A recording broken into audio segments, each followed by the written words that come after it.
లేఖన భాగము నేనైతే ఏమంటున్నాడు ఇక్కడ? నేనైతే నీతి గలవాడనై నీ ముఖ దర్శనము చేసేదను.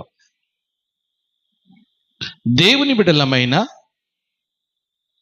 ఆయన ఆత్మీయులైన మనము ఇక్కడ దావీదు చెప్పగలుగుతున్నాడు.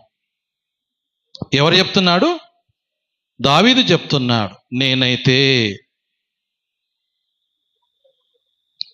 నీ ముఖ దర్శనము నేను చేస్తా అంటున్నాడా?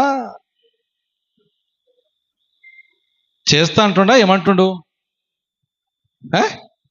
ఒకసారి చదవండి వచనం మళ్ళీ.